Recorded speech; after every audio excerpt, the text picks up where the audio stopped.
Bismillahirrahmanirrahim. Assalamualaikum warahmatullahi wabarakatuh. Rabbil alamin wassalatu wassalamu ala asyrafil anbiya'i wal mursalin wa ala alihi wa ashabihi wa ba'du. Yang terhormat kepada PCM Wanarja dan jajarannya, yang terhormat segenap para pengurus PKM Masjid Al-Amin, yang terhormat pula para tamu hadirin, bapak-bapak, ibu-ibu yang berkenan hadir pada kajian subuh kali ini. Semua dalam keadaan sehat ya? Sehat apa badan ini? Alhamdulillah. Alhamdulillah Bapak Ibu, kita panjatkan rasa puji syukur kita kepada Allah Subhanahu wa taala yang telah banyak sekali memberikan kenikmatan kepada kita, sehingga pada kesempatan kali ini kita bisa bermuwajahah ya dalam kajian rutin pada pagi hari ini. Salawat dan salam semoga Allah kita curahkan dan limpahkan kepada baginda kita, saudara kita Nabiullah Nabi Muhammad sallallahu alaihi wasallam, beserta keluarganya, sahabatnya, tabi'in, tabi'in, serta orang soleh yang senantiasa mengikuti risalah beliau hingga yaumil qiyamah nanti. Baik Bapak Ibu jamaah sekalian rahimakumullah, ini saya kira pengajian ini di dalam, ternyata di luar ya. Jadi silakan Bapak Ibu, ini santai saja nih pengajiannya nih, sambil dinikmati hidangan yang ada, makanan minumnya. Pada kesempatan pagi kali ini ada beberapa hal yang ingin saya sampaikan Bapak Ibu. Yang pertama, sebentar lagi nih kita itu akan menemui hari kemerdekaan ya Republik Indonesia yang keberapa Bapak Ibu? 80 tahun ya. Sudah ternyata usia bangsa kita setelah itu kurang lebih 80 tahun. Tema kali ini Bapak Ibu ya, dalam logonya itu bersatu ya. Bersatu, kedaulatan, kesejahteraan rakyat Indonesia maju. Yang akan kita bahas Bapak Ibu temanya, ya, tema tentang kemerdekaan yang ke-80. Yang ternyata ya, 3 tema ini sesuai dengan prinsip-prinsip ya, Islami. Yang pertama itu ada persatuan. Kalau tema itu apa Bapak Ibu? Sesuatu yang ingin disampaikan. Ya, berarti ingin adanya persatu. Tapi saat ini sudah bersatu ya, setengah. Apalagi umat Islam sudah bersatu apa belum Pak? Wow, jawab tegasnya belum. Padahal Bapak Ibu termasukkan rahmatullah ya. Kalau kita melihat ke Al-Quran ya, Allah Subhanahu wa taala berfirman, a'udzubillahi minasyaitonir rajim. Bismillahirrahmanirrahim. Wa'tasimu bihablillahi jami'an wa la tafarraqu. Ya, Al-Quran sudah menegaskan supaya kita mempererat ya, memegang tali itu dengan erat supaya tidak bercerai-berai. Itu yang Allah Subhanahu wa taala ingin sampaikan kepada kita. Tapi ternyata selama 10 tahun ini mungkin karena ada berbagai kepentingan baik kelompok, kepentingan pribadi ya, sehingga Indonesia ini khususnya umat Islam masih belum bisa bersatu. Kira-kira kalau disatukan mau nggak ini? Mau ya? Kalau bersatu insya Allah kita pasti bisa. Ya, Bapak Ibu jamaah sekalian rahimakumullah. Kenapa? Ya, kira-kira kok kita belum bisa bersatu? Sebabnya apa ya Bapak Ibu? Hingga saat ini kenapa kita masih belum bersatu? Khususnya umat Islam ini kita sedang berbicara umat Islam. Yang pertama Bapak Ibu, gampang. Allah sudah memberikan pedoman kepada kita, petunjuk kepada kita, yaitu mukjizat terbesar dari Muhammad, Al-Quran. Tapi sayangnya tidak dibaca. Berapa persen Pak umat Islam saat ini yang membaca Al-Quran? Bukan yang rajin, yang baca saja. Kira-kira dari 100% berapa persentasenya Pak? Ada 50%? 20? 20%, oke. Yang rajin, nah setiap hari berapa persen? Ya mungkin di bawah 5% ya. Nah itu kualitas kita. Ya makanya selama ini kita masih belum bersatu-satu karena Allah sudah kasih petunjuk Bapak Ibu. Karena Al-Quran Yahudi dilati ya Aqwam. Al-Quran itu memberikan petunjuk kepada kita tuh jalan yang lurus, tapi sayangnya tidak dibaca. Seperti jenengan beli TV baru, kalau yang terbaru namanya apa ini serinya? Smart TV ya. Kita bisa sharing dari HP gitu, dan lain sebagainya. Itu ada yang namanya buku panduan. Kalau jenengan tidak dibaca buku panduan itu, kira-kira bisa nggak mencari lewat? Bingung ini gimana cara share ke HP, bagaimana cara menghubungkan ke WiFi begitu. Semua harus sesuai dengan buku panduan. Itulah Bapak Ibu jamaah sekalian rahimakumullah, kekurangan.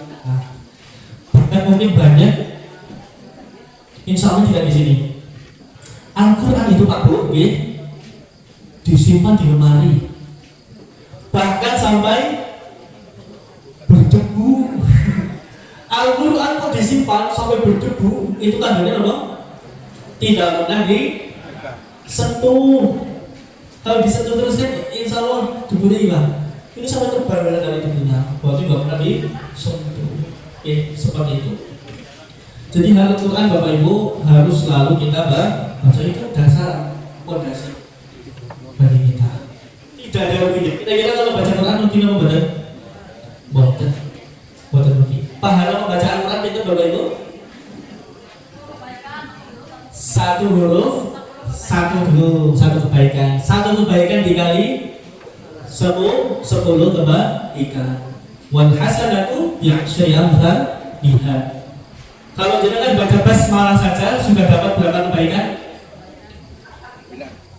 19 dikali 10 109. Cuma baca bismillahirrahmanirrahim. Sedangkan jenengan kalau dalam kegiatan sehari-hari mengusahakan untuk berbuat satu kebaikan, susah atau tidak?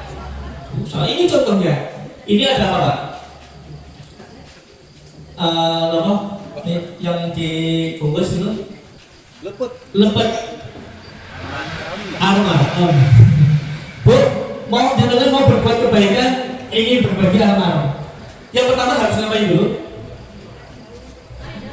Cari daunnya. Yang kedua, beli beras. Yang ketiga, bumbunya. Yang keempat,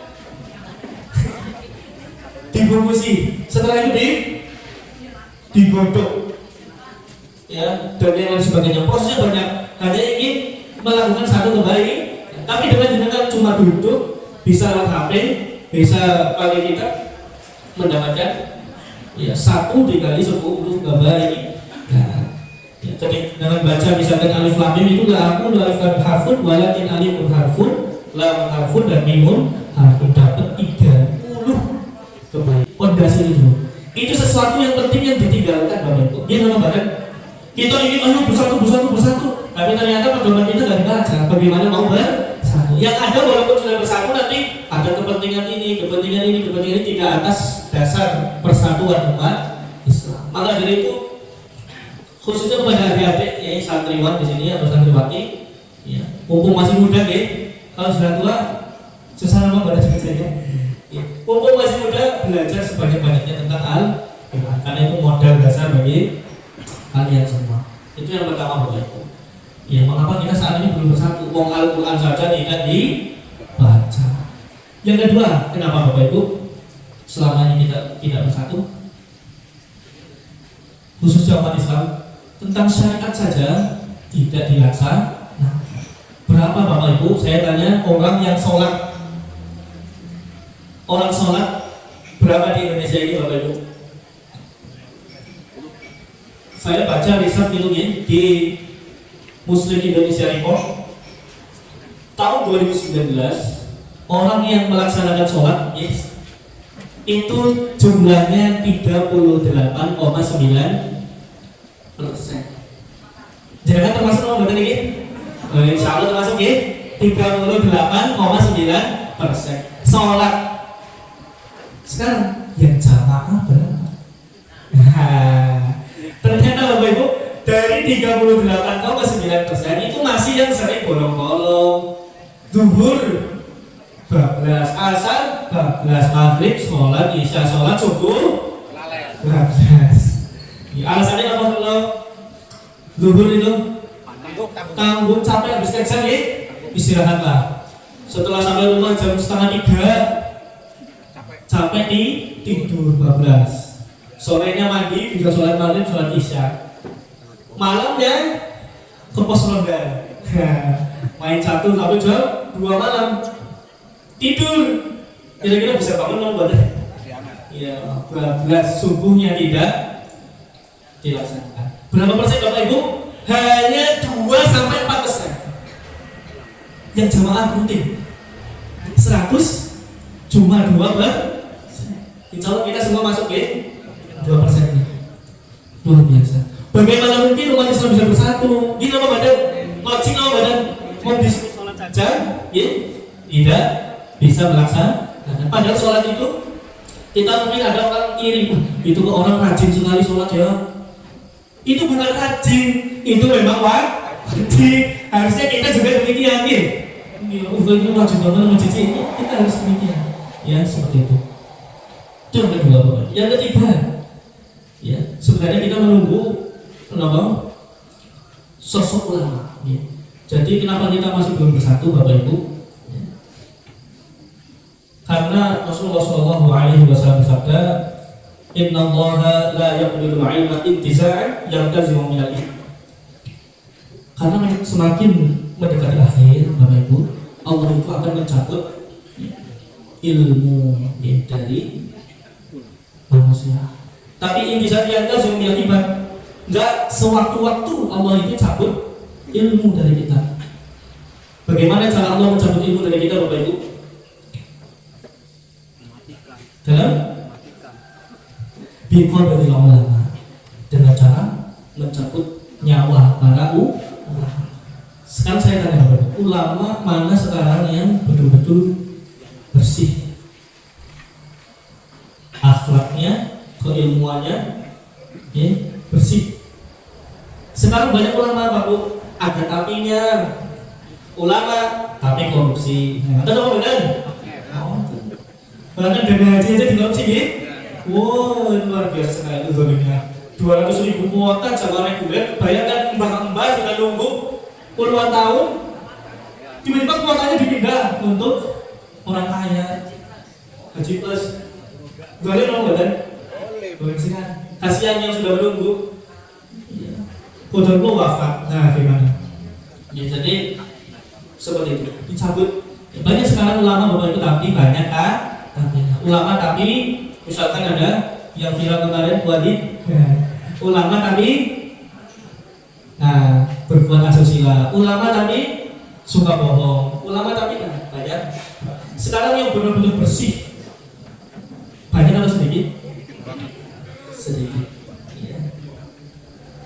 Hatta mungkin aliman sampai semua orang alim itu nggak ada, ya kita mengenal suruh juga orang-orang akan mengambil, ya orang-orang juhala itu apa? Bodoh sebagai pemimpin.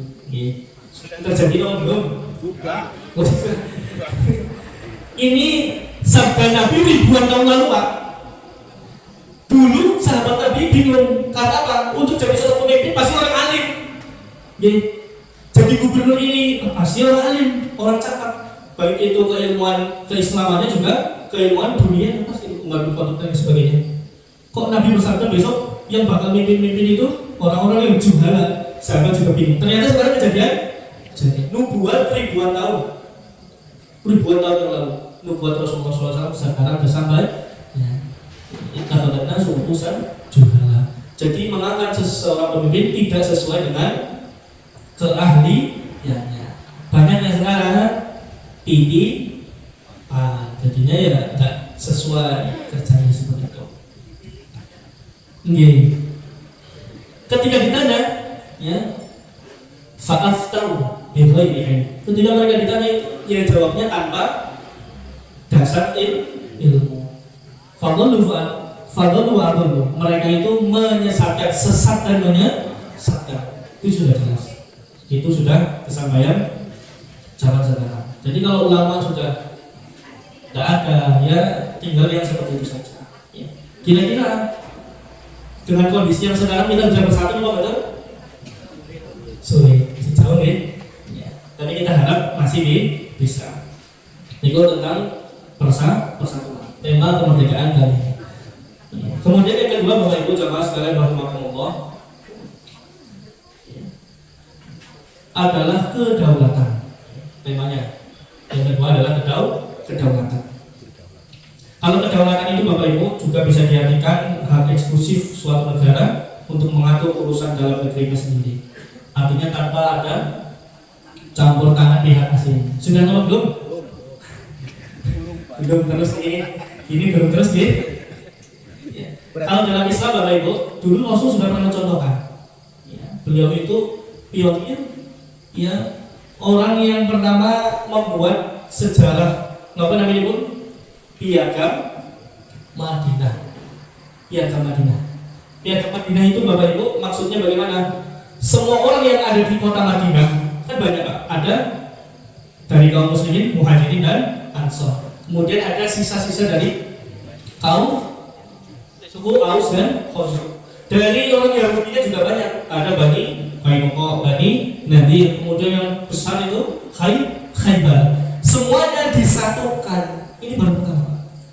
Dengan satu piagam yang isinya hak dan kewajiban yang harus dilakukan oleh seluruh orang Madinah. Itu luar biasanya Rasulullah SAW. Dan dengan itu mereka itu bisa meniti Bapak Ibu, bisa mandiri. Mau diarahkan kemana kata dia sudah bisa mandiri. Kalau sekarang belum, masih ada campur kan. Nah, waktu itu bahkan ada kerjasama yang mungkin bakal merugikan kita dengan Cina, ya. Yang nilainya luar biasa, sangat besar sekali. Hutang kita sudah besar, ditambah hutang lagi. Ya, ini siapa mau bayar ini? Lama kita semua urunan oke, biar lunas. Dengan saja sudah hutang kita saja sudah hutang. Suruh lunasi hutang negara, ya luar biasa. Dan kedaulatan Bapak Ibu jamaah sekalian rahimakumullah, Rasul membuat piagam itu untuk apa? Supaya timbul rasa cinta untuk negaranya, bukan hanya agama Pak. Ini basisnya itu bukan agama, tapi levelnya adalah negara. Yahudi saling melindungi, ya, umat Muslim saling melindungi. Sayangnya piagam itu sudah hancur, gitu. Piagamnya hancur. Dihancurkan oleh siapa? Oleh orang Yahudi karena melanggar perjanjian, ya, dari piagam Madinah. Kemudian jamaah sekalian rahimakumullah, tema yang ketiga adalah rakyat sejahtera. Mau ditanya lagi dong betul ini sudah sejahtera atau belum? Ya. Sebagian sudah sejahtera, alhamdulillah. Kalau masalah sejahtera Bapak Ibu jamaah sekalian rahimakumullah, ada satu contoh dalam Al-Quran itu yang negerinya betul-betul sejahtera. Kalau dalam Islam sejahtera bukan hanya dilihat dari materi di dunia Pak, tapi juga menembus ke ranah akhirat. Jadi kalau cuma di dunia saja Pak, itu bagi kita masalah belum sejahtera. Harus levelnya itu menembus ke akhirat, sejahteranya. Negeri mana Bapak Ibu di Al-Quran yang dicontohkan oleh Allah? Negeri Saba, ya, negeri Saba. Allah Subhanahu wa Ta'ala berfirman dalam Quran Saba, surat Saba ayat 15, A'udzu billahi minasyaitonir rajim.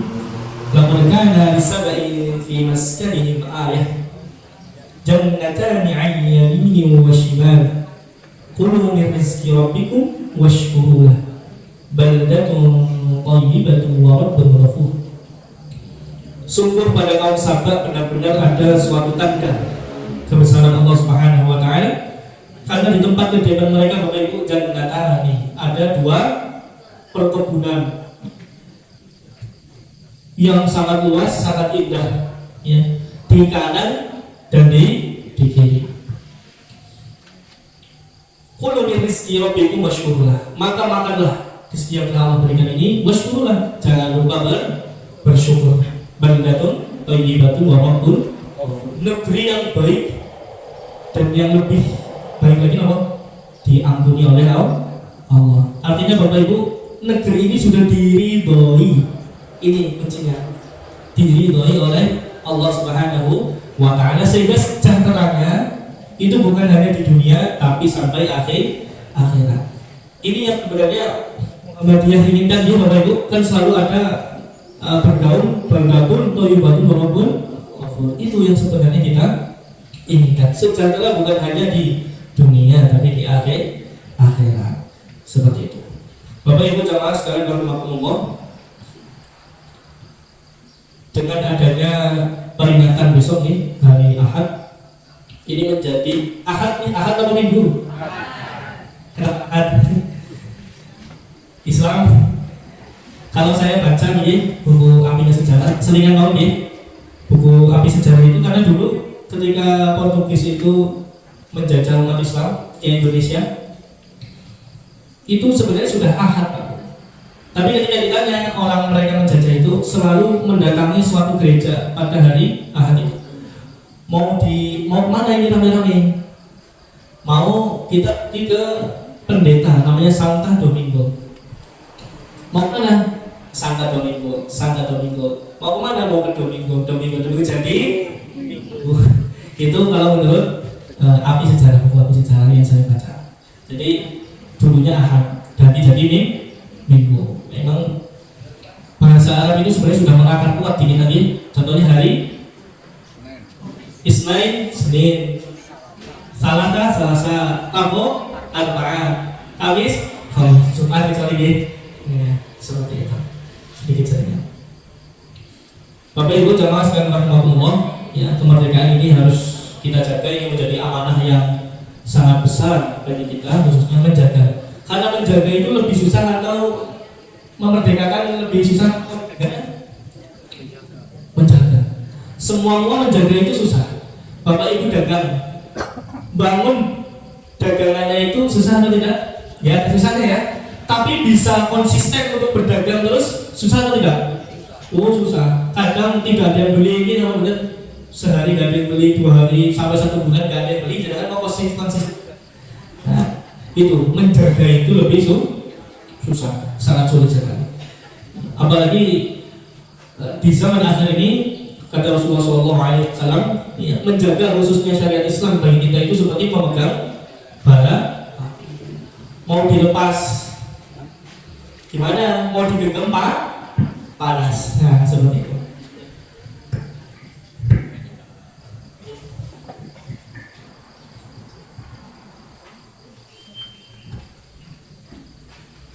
Nah, jadi segitu Bapak Ibu jamaah sekalian rahimahumullah.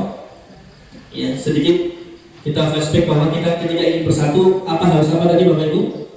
Jangan melupakan dasar kita, pedoman kita, yaitu Al-Quran. Al-Quran dibaca, kalau sudah dibaca dihafalkan, kalau sudah dihafalkan difahami.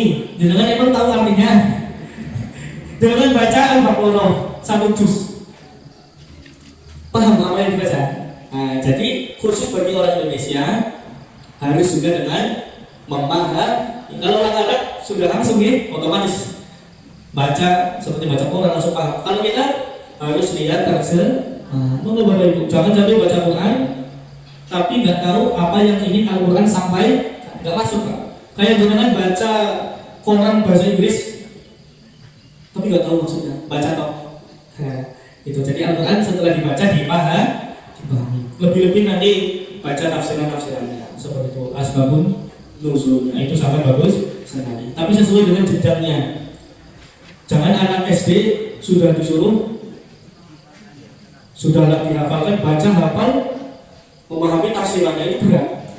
Sama seperti waktu saya ngisi di SD Muhammadiyah karena pucuk ke atas itu namanya apa? Sudah ke pelepasannya di Cimanggu. Saya ngisi ada tamu yang bertanya, ingin surat, kan waktu itu sesi apa? Tanya cowok, ingin dibacakan surat, tapi dengan artinya dia kelaparan. Muridnya grogi, yang lebih grogi siapa? Gurunya. Lebih grogi gurunya. Karena belum levelnya mereka masih membaca, menghafalkan ya apa? Sebaik kalau sudah dipahami, ya, supaya apa yang ingin Al-Quran sampaikan tersampaikan kepada kita. Nanti betul-betul menjadi petunjuk bagi kita. Juga Bapak Ibu membaca Quran itu kalau Nabi memberikan permisalan. Ya. Dulu sepertinya sudah saya pernah sampaikan di masjid yang lama. Madal mu'minil ladzi yaqra'ul Quran. Perumpamaan orang mukmin yang membaca Al-Quran itu madal mutrujah, seperti buah, kata Nabi. Buah apa? Utrujah. Di sini ada yang tahu Bapak Ibu buah utrujah seperti apa? Buah utrujah itu kalau di kita seperti jeruk. Rihuha thayyib wa ta'muha thayyib. Baunya harum kan? Rasanya manis, enak. Buah apa lagi yang seperti itu Bapak Ibu? Mangga deh. Mangga nama kali? Durian gitu Bapak. Mohon maaf saya tidak makan durian. Sama Pak. Ya. Intinya orang mukmin baca Quran kata Nabi seperti buah utrujah apa? Dia wangi, rasanya manis. Madal mukminil ladzi la yaqra'ul Quran. Sedangkan permisalan orang mukmin la yaqra'ul Quran tapi tidak membaca Al-Quran. Kata Nabi seperti apa? Madalul tamr. Seperti buah, nama buahnya tamar. Tamar itu apa? Tamar itu Bapak Ibu kalau bulan haji banyak di sini. Nah, tamar itu bahasa Arab, bahasa Indonesia kurma. Kurma itu seperti apa Pak Bu? Lari kalah nggak ada bau, yang ada baunya nggak? Bokong di sini ada 1 ton kurma nggak kecium deh. Tapi waktu muhatai, ya rasanya enak kan? Manis. Itu karakteristik dari kurma. Permisalan orang mukmin tapi nggak baca Quran, nggak wangi. Kata Nabi nggak wangi, tapi tetap rasanya manis karena dia mukmin. Dengan mau yang mana ini? Pertama atau kedua? Yang pertama. Kalau ini yang pertama harus rajin-rajin baca Quran. Nah, Ustaz saya sudah sering baca Quran loh, tapi jadi keringatnya tetap mampu. Bukan ini dipermisalan gitu di hadapan Allah Subhanahu wa Ta'ala. Kemudian dalam hadisnya dilanjutkan, Mazalul munafiqil ladzi yaqra'ul Quran. Permisalan orang munafik tapi baca Quran. Seperti apa Bapak Ibu? Mazalul raihana. Raihana itu seperti apa? Karakteristiknya dia itu tidak punya baunya wangi. Ya. Rihuha thayyib wa ta'muha murun, tapi rasanya pahit. Coba di Indonesia ini apa Pak? Buah atau sayur yang wangi tapi rasanya pahit. Itu permisalan orang munafik yang baca Quran. Jadi orang Sunda bukan? Sunda nih. Biasanya kalau makan ada apa? Lalapan. Di lalapan ada apa itu yang wangi, tapi kalau dimakan getir. Nah itu daun kemangi. Kalau baunya enak nih, dia pas makan rasanya getir sekali. Itu orang munafik tapi baca Quran. Nah yang terakhir Bapak Ibu, Madalul munafiqin ladzi la yaqra'ul Quran. Nah ini yang terakhir luar biasa. Sudahlah munafik tidak baca Quran. Kata Nabi seperti apa? Madalul handolah. Baunya nggak ada. Laisa laha rihun wa ta'muha murun. Rasanya pahit. Sudahlah baunya nggak ada, rasanya pahit. Apa itu? Protowali. Nawali atas nih. Kalau buat nyapik biasanya pakai apa ibu? Selain protowali, kayu apa itu? Mahoni, betul. Berapa kali? Pare, ada gini nomor. Enak nih. Itu yang agak gendut. Pace. Pace nggak baik. Oh iya, buah maja. Maja baik, itu baik. Itu permisalan orang munafik juga tidak baca Quran, nggak wangi rasanya pak. Sedangkan mau yang mana tadi? Yang pertama, insya Allah kita semua masuk ke dalam golongan yang pertama. Allahumma amin. Mungkin cukup sekian Bapak Ibu jamaah sekalian rahimahullah yang dapat saya sampaikan. Luar biasa ini pagi-pagi ini berkumpul bersama mereka ini. Semoga kita mendapatkan pahala dari Allah Subhanahu wa taala. Cukup sekian dari saya. Apabila ada salah kata, saya ucap saya mohon maaf yang sebesar-besarnya. Nun wal qalam wa yashkurun. Wassalamualaikum warahmatullahi wabarakatuh.